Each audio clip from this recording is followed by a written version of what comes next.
So yesterday we heard Browns had restructured Nick Chubb's contract, which we expected. He can earn all of it back with incentives that are now in the deal. Jake Trotter, ESPN, talked about what he thinks Nick Chubb's role will be with Browns in 2024. This from ESPN Cleveland. This is what I think Nick Chubb's role is going to be.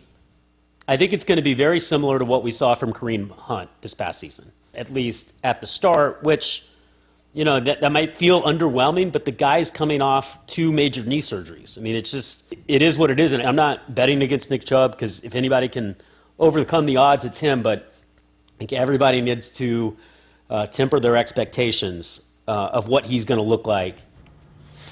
Again, that Jake Trotter, ESPN's Browns beat reporter. Let's welcome in Brad Ward from the Orange and Brown Report, All Eyes on Cleveland podcast. What do you think realistic expectations are? I know you've addressed this on the All Eyes on Cleveland podcast.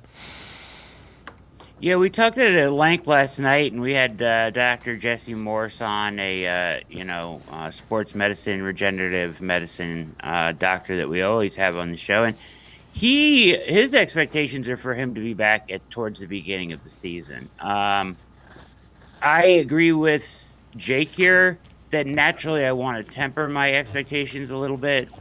Now, it's Nick Chubb, right? He's superhuman, and by all accounts, he's attacking this rehab in that way. So you never know, right?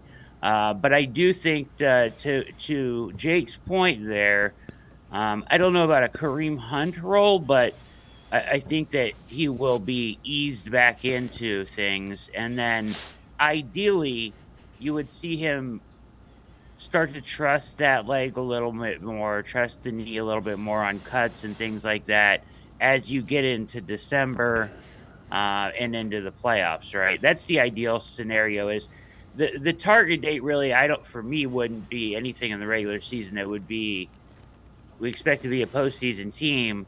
Let's have him ready to maybe carry it 10, 12 times in the postseason. Well, and, they monitored his carries to begin with. You remember, people were all upset that they weren't giving it to him 35 times. So they're going to monitor those carries even more early in the year.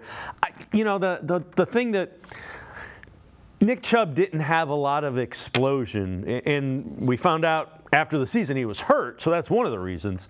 I think he's probably going to have a little bit more explosiveness even coming off of an injury. Yeah, it's very possible, right, with everything and the reconstruction and all that.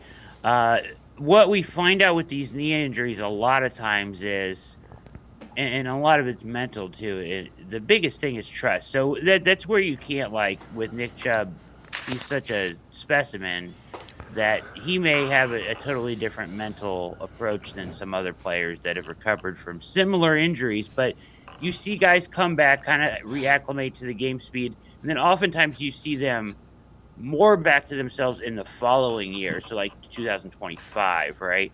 My hopes are that 80-90% of Nick Chubb, which is better than most, right, is there for them late in the season, and he does gain some of that explosion back, and he feels confident cutting on the leg as they had delayed in the season. But as far as, they're going to ease him in, right? It's going to be running back by committee. There's some misnomers about this offense. This offense is still going to run the football, Dave. I mean, the coaches they brought in are run-first guys. They're still going to run the ball. Just because they're spread out more doesn't mean they're not going to run it.